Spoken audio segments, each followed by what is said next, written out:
ഇന്നത്തെ ബൈബിൾ വായനാ ഭാഗം റോമർക്കെഴുതിയ ലേഖനം 5:12. അതുകൊണ്ട് ഏകമനുഷ്യനാൽ പാപവും പാപത്താൽ മരണവും ലോകത്തിൽ കടന്നു. ഇങ്ങനെ എല്ലാവരും പാപം ചെയ്യുകയാൽ മരണം സകല മനുഷ്യരിലും പരന്നിരിക്കുന്നു. ദൈവതിരുനാമം മഹത്വപ്പെടുമാറാകട്ടെ. പലരും പലപ്പോഴായും ചോദിച്ചിട്ടുള്ള ഒരു ചോദ്യമാണ് എന്തുകൊണ്ടൊരുവന് യേശുവിൽ വിശ്വസിക്കണമെന്നുള്ളത്. ഏദൻ തോട്ടത്തിൽ ഹവ്വ വിലക്കപ്പെട്ട ഫലം ഭക്ഷിച്ചതു മുതൽ പാപം മനുഷ്യനിൽ പ്രവേശിക്കുവാനിടയായി. തലമുറയായി സകല മനുഷ്യരിലും പാപം പരന്നിരിക്കുന്നു.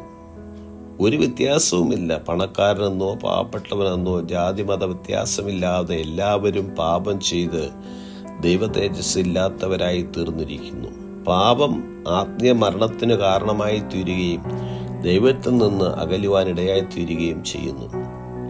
വെളിപ്പാട് പുസ്തകം 21 വ്യക്തമായി പറയുന്നു, ഭീരുക്കൾ, അവിശ്വാസികൾ, അറയ്ക്കപ്പെട്ടവർ, കൊലപാതകന്മാർ, ദുർനടപ്പുകാർ, ക്ഷുദ്രക്കാർ, ബിംബാരാധികൾ എന്നിവർക്കും പോഷ്കു പറയുന്ന ഏവർക്കുമുള്ള ഓഹരി തീയും ഗന്ധവും കത്തുന്ന പൊയ്കയിലത്രേ.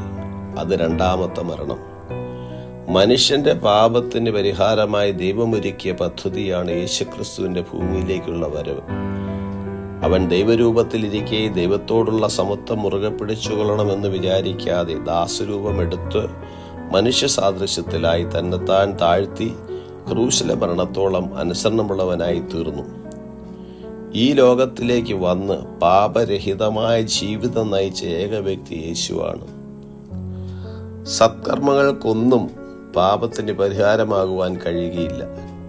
കൃപയാലാണ് നാം രക്ഷിക്കപ്പെടുന്നത്.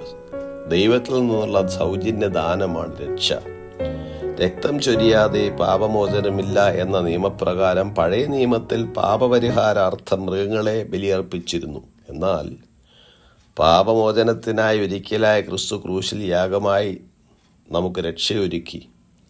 യേശു ക്രിസ്തുവിലുള്ള വിശ്വാസത്താൽ നമുക്ക് ദൈവകൃപ പ്രാപിക്കുവാൻ കഴിയും. അതായത് പാപമോചനം ലഭിക്കുവാൻ കഴിയുന്നു. ദൈവപുത്രനായ യേശു ക്രിസ്തുവിലൂടെ അല്ലാതെ ഒരു മനുഷ്യനും ദൈവത്തിൻ്റെ അടുക്കിലേക്ക് എത്തുന്നില്ല. അതായത് പാപമോചനത്തിന് ഏകമാർഗം യേശു ക്രിസ്തുവാണ്.